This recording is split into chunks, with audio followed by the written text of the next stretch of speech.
बोला भारत माता की, भारत माता की, छत्रपती शिवाजी महाराज की, छत्रपती संभाजी महाराज की, संत शिरोमणी सेवालाल महाराज की, संत शिरोमणी सेवालाल महाराज की, वंदे। हिंदवी स्वराज्याचे सरसंस्थापक छत्रपती शिवरायांना मानाचा मुजरा करतो। भारतीय राज्यघटनेचे शिल्पकार भारतरत्न डॉक्टर बाबासाहेब आंबेडकर यांना मानवंदना अर्पित करतो। खऱ्या अर्थानं ज्यांनी ही बंजारा काशी निर्माण केली ते आराध्य दैवत असलेले संत सेवालाल महाराज यांच्या चरणी नतमस्तक होतो आणि त्यांचाच वसा आणि वारसा ज्यांनी चालवला ते पूज्य रामराव बापू यांना देखील आदरांजली अर्पित करतो। आई जगदंबेच्या चरणी या ठिकाणी आशीर्वाद मागतो। आजच्या ओबीसी जागर यात्रेमध्ये मंचावर उपस्थित असलेले परमपूजनीय बाबूसिंग महाराज जी, परमपूजनीय जितेंद्रजी महाराज, कबीरदासजी महाराज, यशवंतजी महाराज आज आपल्याला संबोधित करण्याकरता आलेले भागवत कराड साहेब, केंद्रीय मंत्री, केंद्रीय ओबीसी आयोगाचे अध्यक्ष हंसराज भैया अहिर, ओबीसी मंत्री अतुल सावेजी, त्याचप्रमाणे खासदार रामदासजी तरस, अनिलजी बोंडे, उमेशजी चव्हाण, आमदार संजयजी कुटे, आशिषजी देशमुख ज्यांनी ही यात्रा या ठिकाणी अतिशय चांगल्या प्रकारे संपन्न केली ते आशिषजी देशमुख आणि संजयजी गाथे, त्याचप्रमाणे या ठिकाणी इथले लोकप्रिय आमदार राजेंद्रजी पाटणी, निलयजी नाईक, उपेंद्रजी कोठेकर, आकाशजी पुणकर, रणधीरजी सावरकर, वसंतजी खंडेलवाल, श्वेताताई महाले, संदीपजी धुर्वे, प्रतापदादा अडसर, नामदेवजी ससाणे, दादारावजी केचे, देवरावजी होळी, मंचावर उपस्थित सर्व सन्माननीय पदाधिकारी आणि या ठिकाणी उपस्थित सर्व माझ्या ओबीसी व्हीजेएनटी भटके विमुक्त अशा सर्व माझ्या भगिनी आणि बंधूंनो, भारतीय जनता पक्षाची ओबीसी जागर यात्रा सेवाग्रामला सुरू झाली आणि आज या यात्रेचा समारोप पोहरादेवी या बंजारा समाजाच्या काशीमध्ये या ठिकाणी होतोय आणि खऱ्या अर्थानं सातत्याने या यात्रेने ओबीसी समाजामध्ये जागर घडवण्याचं काम केलं। म्हणून मी आशिष देशमुखजी तुमचं, संजय गाथेजी तुमचं आणि संपूर्ण ओबीसी आघाडीचं अतिशय मनापासून अभिनंदन करतो। खरं म्हणजे हे एक महान तीर्थक्षेत्र आहे आणि मी मुख्यमंत्री असतानापासनं या ठिकाणी आपण मोठ्या प्रमाणात याच्या विकासाची सुरुवात केली। मध्यंतरी 2.5 वर्ष विकास बंद होता, पुन्हा शिंदे साहेबांचं सरकार आलं आणि विकास सुरू झाला आणि या ठिकाणी आमचे मंत्री संजय राठोड असतील, निलेभाऊ नाईक असतील किंवा आमचे पत्नीजी असतील, या सगळ्यांच्या मेहनतीतून अतिशय सुंदर अशा प्रकारचं हे काम होत आहे। खरं म्हणजे रामराव बापूंनी जे स्वप्न पाहिलं ते स्वप्न या ठिकाणी पूर्ण केल्याशिवाय आम्ही थांबणार नाही, हा विश्वास देखील या निमित्ताने मी आपल्या सर्वांना देतो। आज खरं म्हणजे ओबीसी समाजाच्या संदर्भात आणि जसं सांगितलं, जेव्हा आपण ओबीसी म्हणतो त्यावेळेस ओबीसी, भटके, विमुक्त, व्हीजे, एनटी, एसबीसी हे सगळे ओबीसीच्या अंतर्गत या ठिकाणी आपण पकडतो आणि म्हणून हे सगळे जे समाज आहेत या समाजाच्या विकासाकरता, यांच्या उत्थानाकरता या ठिकाणी जेव्हापासून देशामध्ये मोदीजींचं सरकार आलं तेव्हापासनं मोठ्या प्रमाणात या समाजावर फोकस सुरू झाला। आज खरं म्हणजे आपण पाहतोय ज्या प्रकारे मोदीजींनी ओबीसी आणि भटक्या विमुक्तांची चिंता केली, त्यांच्यापर्यंत अधिकार पोचले पाहिजे, त्यांच्यापर्यंत सोयी पोचल्या पाहिजे, मुलांच्या हाताला रोजगार मिळाला पाहिजे, पारंपरिक रोजगार करणाऱ्यांना त्या ठिकाणी निधी मिळाला पाहिजे, त्यांना त्या ठिकाणी बिनव्याजी कर्ज मिळालं पाहिजे, त्यांना त्या ठिकाणी व्यवसाय वाढवता आला पाहिजे, त्यांच्या व्यवसायाचं ब्रँडिंग झालं पाहिजे, अशा ज्या विविध योजना आज मोदीजींच्या कार्यकाळात सुरू झाल्या। खरं म्हणजे मला असं वाटतं ओबीसींची जेवढी चिंता मोदीजींनी केली यापूर्वीच्या कुठल्याही सरकारने केली नाही। आज आम्ही ओबीसीच्या आरक्षणाचा विचार या ठिकाणी करतो, पण ओबीसीचं आरक्षण मिळालं कधी? मंडल आयोग जो जाणीवपूर्वक त्या ठिकाणी काँग्रेसच्या सरकारने थांबवून ठेवला होता, ज्यावेळेस भारतीय जनता पक्षाच्या मदतीनं व्हीपी सिंगांचं सरकार आलं त्यावेळी भारतीय जनता पक्षाच्या मदतीनं आणि समर्थनानं मंडल आयोग लागू झाला आणि ओबीसीला आरक्षण मिळालं। या मंडल आयोगाला विरोध करणारे कोण होते? काँग्रेस पार्टीने सातत्याने विरोध केला। त्यांनी तो आयोग कसा त्या ठिकाणी मांडता येणार नाही हा प्रयत्न केला।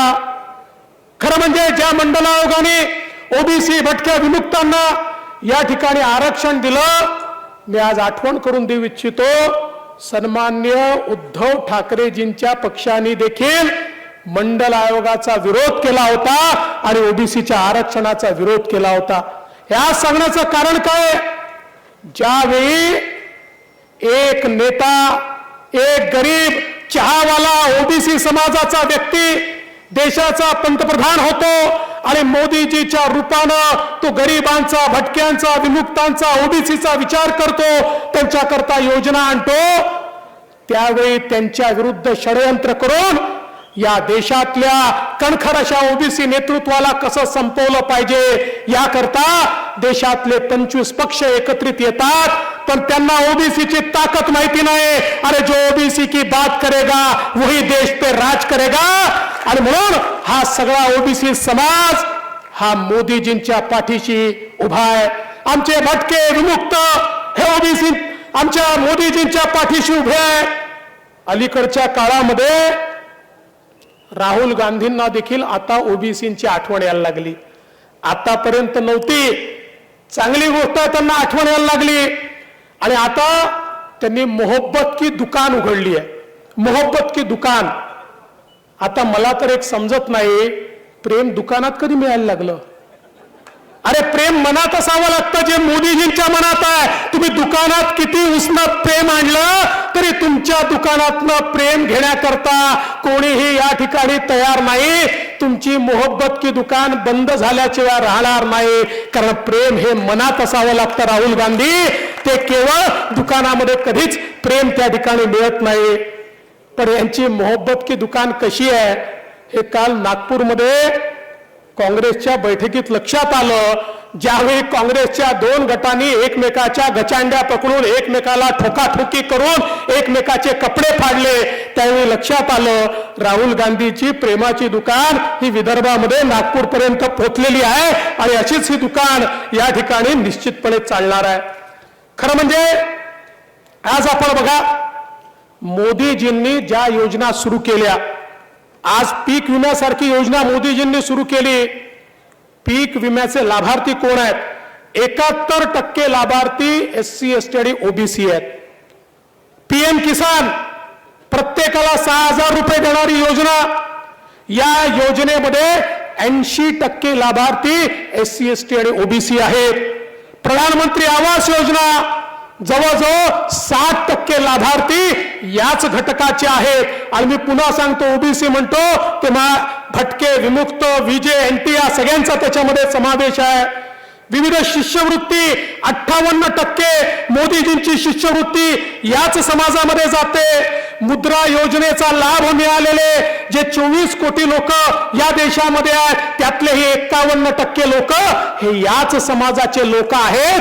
म्हणजे मोदीजी केवळ भाषण करत नाहीत तर खऱ्या अर्थानं त्यांच्या योजनांचा लाभ हा ओबीसी आणि भटक्या विमुक्तांना, एससी आणि एसटीला या ठिकाणी मोठ्या प्रमाणात मिळतोय. आताच या ठिकाणी सांगितलं, खऱ्या अर्थानं सामाजिक न्यायाच्या गोष्टी तुम्ही करता. तुम्ही सांगता की जिसकी जितनी भागीदारी उसकी उतनी हिस्सेदारी. आजपर्यंत काँग्रेसने केलाय का? आज बघा, पहिल्यांदा देशामध्ये देशाच्या सरकारमधले 60% मंत्री एससी एसटी आणि ओबीसी आहेत. हे या देशामध्ये कधीच घडलं नव्हतं. तुम्ही भागीदारीची भाषणं केली, पण खरी ओबीसीला, विजयंतीला भागीदारी जर कोणी दिली असेल तर या देशामध्ये माननीय मोदीजींनी दिली. एसटीला भागीदारी दिली असेल तर या देशामध्ये माननीय मोदीजींनी दिली. आणि आज हे ओबीसीचं बोलणं करतायत. बंधू भगिनींनो, या देशामध्ये काँग्रेस पक्षाने आजपर्यंत 250 मुख्यमंत्री दिले.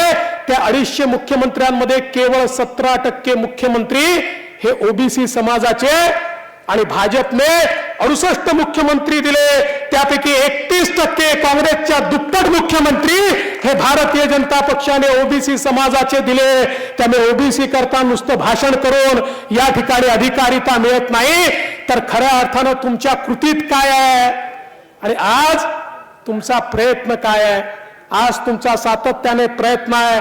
अरे आमच्या प्रधानमंत्र्यांची कुठली जात आम्ही सांगत नाही, सांगण्याचं कारण नाही. प्रधानमंत्री सगळ्या जातीचे, समाजाचे, धर्माचे आहेत. पण त्याच वेळी एक ओबीसी व्यक्ती देशाचा पंतप्रधान झाला, हे काँग्रेसच्या पोटात रोज दुखतंय. आणि म्हणून कधी त्याला नीच म्हटलं जातं, कधी त्याला मौत का सौदागर म्हटलं जातं. अशा प्रकारे हिणवण्याचं काम हे या ठिकाणी करतायत. पण लक्षात ठेवा, या भारताला एक मजबूत राष्ट्र म्हणून ज्या व्यक्तींनी बनवलं त्यांचं नाव नरेंद्र मोदी आहे.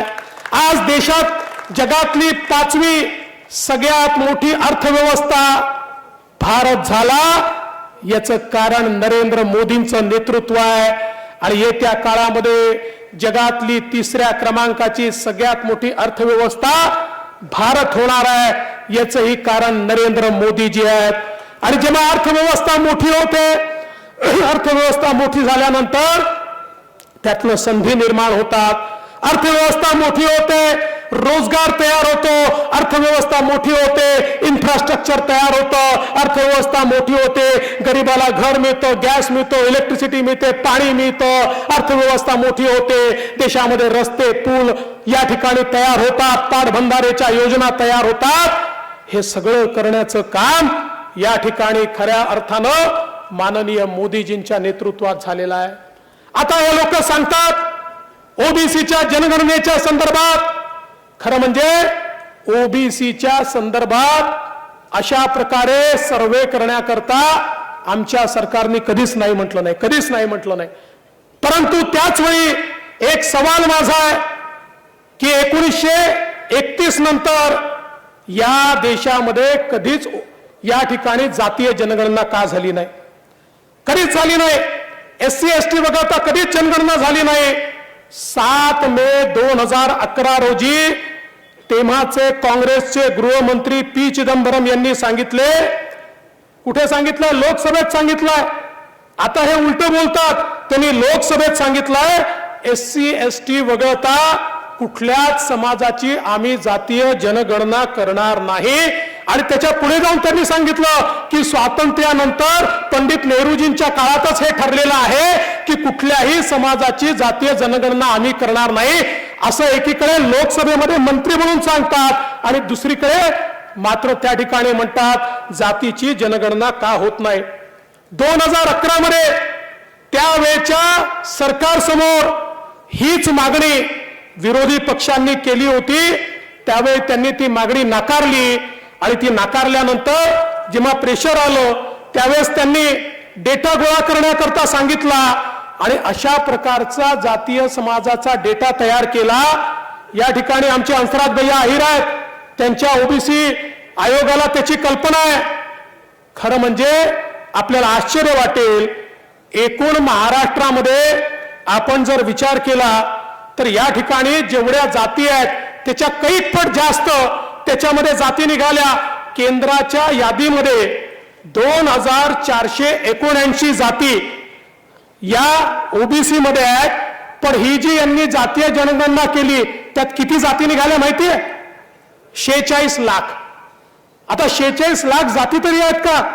46 लाख जाती त्यामध्ये आल्या आणि महाराष्ट्रामध्ये 494च्या ऐवजी 4 लाख जाती त्या ठिकाणी त्यांच्या जनगणनेमध्ये त्या ठिकाणी आल्या.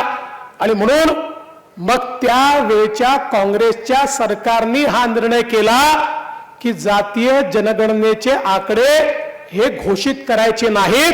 तेव्हापासून आजपर्यंत त्यांनी घोषित केलेले नाहीत. आणि म्हणून आमचं अतिशय स्पष्ट मत आहे, जातीगत सर्वे करायला आमचा नकार नाही आहे, पण त्याच वेळी जाती जातींना समोर उभं करायचं, जाती जातींमध्ये भांडणं लावायची अशा प्रकारचा कुठलाही निर्णय आम्ही करणार नाही. आज आपण पाहतोय बिहारमध्ये जात जनगणना झाली नाही, त्यांनी सर्वे केला, पण सर्वे केल्याबरोबर कुर्मी म्हणतात आमची संख्या कमी दाखवली, कोयरी म्हणतात आमची कमी दाखवली, मल्ला म्हणतात आमची संख्या कमी दाखवली.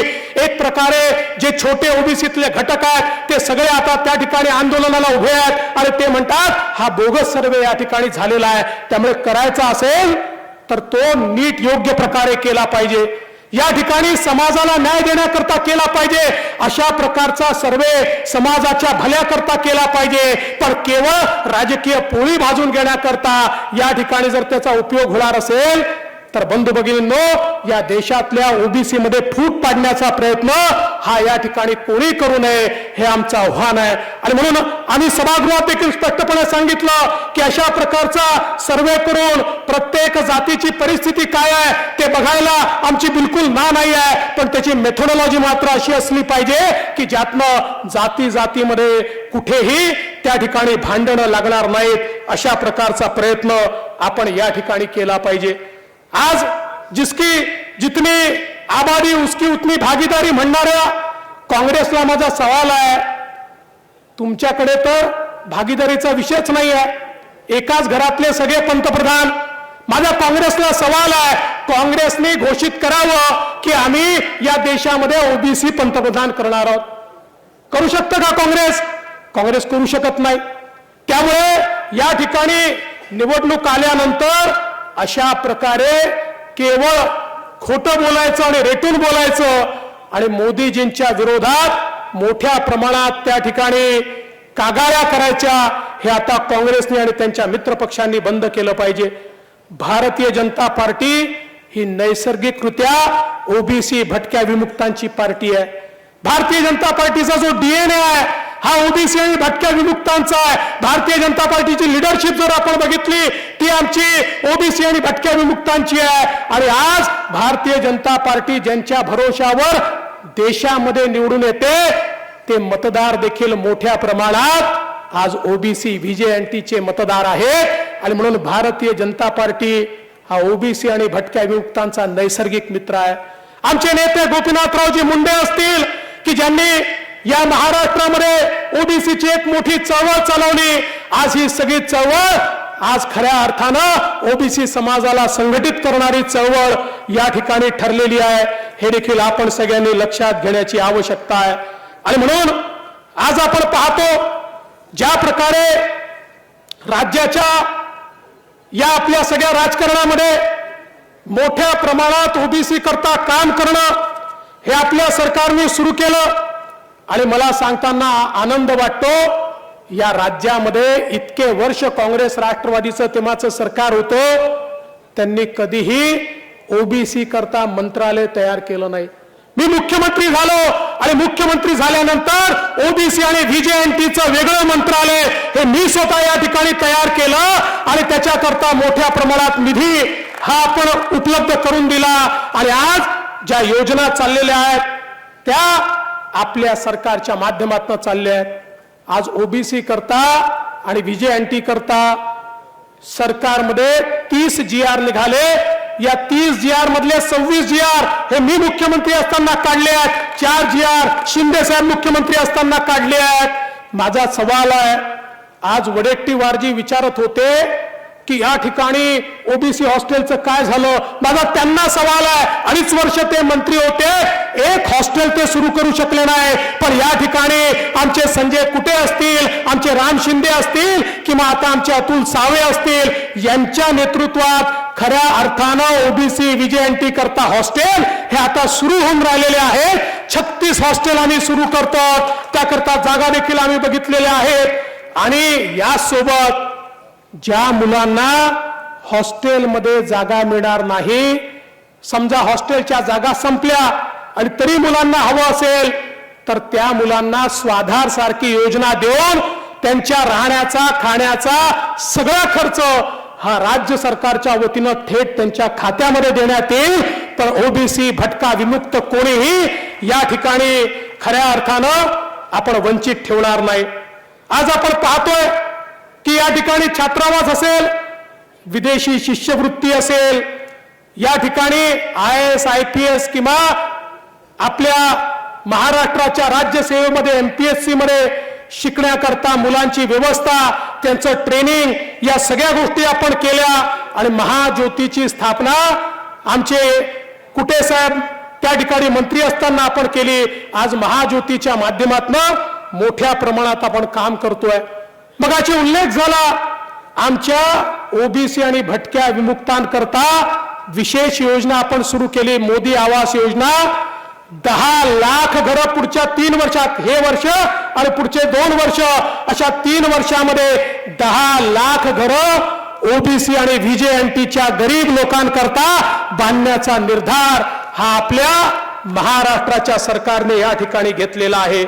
आज आपण पाहू शकतो वेगवेगळे आपण जे या ठिकाणी आर्थिक विकास महामंडळ तयार केले, त्या माध्यमातून मोठ्या प्रमाणात गुरव समाज असेल, वडार समाज असेल, त्या ठिकाणी रामोशी समाज असेल, आमचे माती कला भवनाच्या माध्यमातून आमचा कुंभार समाज असेल, प्रत्येक समाजाकरता त्या ठिकाणी आपण काम सुरू केलं.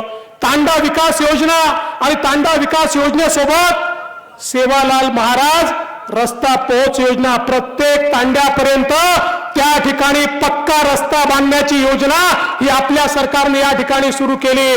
तांड्याचा विकास झाला पाहिजे, तांड्यापर्यंत त्या ठिकाणी सगळ्या प्रकारच्या सोयी पोचल्या पाहिजे, हे काम आज आपल्या सरकारने या ठिकाणी केलं. आणि हे सगळं करत असताना आज आपण पाहतोय माननीय मोदीजींनी ओबीसी आयोगाला संवैधानिक दर्जा दिला. मगाशी हंसराज भैयांनी सांगितलं, गोष्ट खरी आहे. हे आज ओबीसी बद्दल बोलतात, यांच्या काळामध्ये ओबीसी व्हीजेएनटी समाजातला मुलगा डॉक्टर बनू शकत नव्हता, कारण ते जे 27% आरक्षण हे केंद्रीय कोट्यामध्ये होतं, ते आरक्षण MBBS ला लागूच नव्हतं. 70 वर्षे आरक्षण लागू नव्हतं. पण माननीय मोदीजींनी सांगितले चालणार नाही, ओबीसीचा व्हीजेएनटीचा मुलगा हा देखील डॉक्टर झाला पाहिजे. आणि मोदीजींनी 27% आरक्षण हे MBBS करता, ओबीसी आणि व्हीजेएनटी करता लागू केलं. आणि आज त्याच्यामुळे आमची मुलं डॉक्टर बनताना आपल्याला पाहायला मिळत आहेत. आणि म्हणून बंधू भगिनींनो, आज आपण पाहतोय मोठ्या प्रमाणात आमच्या ओबीसी समाजाकरता वेगवेगळ्या योजना या ठिकाणी आपण तयार केलेल्या आहेत. आज खरं म्हणजे राज्यातल्या ओबीसी समाजाला मी सांगू इच्छितो, व्हीजेएनटी समाजाला मी सांगू इच्छितो, आज राज्यामध्ये वेगवेगळ्या आरक्षणाच्या मागण्या होत आहेत. त्या मागण्या देखील स्वाभाविक आहेत, नैसर्गिक आहेत, त्या मागण्या देखील न्याय आहेत. पण आमचं सरकार एकाचं ओरबाडायचं आणि दुसऱ्याला द्यायचं असं करणार नाही. आमचं सरकार या ठिकाणी कुठल्याही परिस्थितीमध्ये ओबीसी आणि व्हीजेएनटी यांच्या आरक्षणाला धक्का लावू देणार नाही. ओबीसी आणि व्हीजेएनटी यांना संरक्षित करायचं काम हे आमचं सरकार करेल. मराठा समाजाची देखील मागणी आरक्षणाची आहे, मागणी योग्य आहे. मागच्या काळात आम्ही दिलं होतं, ते हायकोर्टाने वैध ठरवलं होतं. सुप्रीम कोर्टामध्ये त्यावेळेचं सरकार हे ते थांबवू शकलं नाही. पण आम्हाला विश्वास आहे की हो, मराठा समाजाला आम्ही आरक्षण देऊन दाखवू. आणि मराठा समाजाला आरक्षण देताना ज्या प्रकारे आम्ही कोणाचंही आरक्षण कमी न करता मराठा समाजाला आरक्षण दिलं होतं, त्याच प्रकारे मराठा आरक्षण करता आमचं सरकार कटिबद्ध आहे. आमचे मुख्यमंत्री एकनाथरावजी शिंदे यांनी कंबर कसली आहे आणि निश्चितपणे मराठा समाजाला न्याय दिल्याशिवाय आमचं सरकार थांबणार नाही. पण आमचं एकच विनंती सगळ्यांना आहे, वेगवेगळ्या राजकीय पक्षांना आहे की या ठिकाणी खऱ्या अर्थानं वेगवेगळे समाज एकमेकांसमोर उभे ठेवू नका. वेगवेगळे समाज एकमेकाच्या विरुद्ध उभे आहेत. कुठेतरी समाजामध्ये दुही निर्माण झाली आहे. एकमेकाच्या विरुद्ध गावगाड्यावर समाज एकमेकाच्या विरोधात उभे आहेत. अशा प्रकारची व्यवस्था ही कधीच येऊ देऊ नका. विशेषतः मला दिसत आहे काही राजकीय पक्ष त्यांचे जर गेल्या काही दिवसातले स्टेटमेंट आपण बघितले तर आपल्या लक्षात येईल यांना महाराष्ट्र शांत राहू द्यायचा नाहीये. यांना महाराष्ट्रामध्ये जाती जातीला लढवायचं आहे. हे दुसऱ्याच्या खांद्यावर बंदूक ठेवणार आहेत. हे या ठिकाणी लोकांमध्ये संभ्रम पसरवणार आहेत. हे लोकांना खोटं सांगणार आहेत आणि समाजाला एकमेकाच्या समोर उभं ठेवणार आहेत. पण राज्य सरकार कुठल्याही परिस्थितीत अशी वेळ येऊ देणार नाही. कुठल्याही समाजाचा व्यक्ती असो, मग तो मराठा समाज असो, ओबीसी असो, धनगर असो, आदिवासी असो, सगळ्यांच्या समस्या समजून घेऊन त्या समस्या सोडवण्याचं काम हे राज्य सरकार निश्चितपणे या ठिकाणी करेल. आणि या महाराष्ट्रामध्ये गावगाड्यावर सगळे समाज एकत्रितपणे नांदतायत. हे चित्र पुन्हा आपल्याला उभं करायचं आहे. आणि विशेषतः माननीय मोदी साहेबांनी विश्वकर्मासारखी योजना उभी केली. आमच्या 12 बलुतेदारांना, आमच्या भटक्या विमुक्तांना, आमच्या छोटं काम करणाऱ्या या सगळ्या समाजांना त्या ठिकाणी मोठ्या प्रमाणात ट्रेनिंग द्यायचं आणि त्यांना कुठल्याही तारणाशिवाय कर्ज द्यायचं. अशा प्रकारे गावातली अर्थव्यवस्था पुन्हा उभी करायचं काम हे मोदीजींच्या माध्यमातून होणार आहे. आणि म्हणून या विश्वकर्मा योजनेच्या माध्यमातून आज पुन्हा एकदा आमचा ओबीसी, मायक्रो ओबीसी आपल्या पायावर उभं करण्याचं काम आणि त्याला 13,000 कोटी रुपये देण्याचं काम हे माननीय मोदीजींच्या माध्यमातून या ठिकाणी झालेलं आहे. मी बंधू भगिनींनो, आपला जास्त वेळ घेणार नाही. गेले 4-4.5 तास आपण या ठिकाणी आहात. पण आपल्याला एवढंच सांगतो, हा ओबीसीचा जागर हा कोणाच्या विरोधात नाही आहे. हा ओबीसीचा जागर हा केवळ ओबीसी समाजापर्यंत त्यांच्या योजना पोचवायच्या, ओबीसींना जागृत करायचं, ओबीसींना त्या ठिकाणी त्यांचे अधिकार मिळवून द्यायचे याकरता आहेत.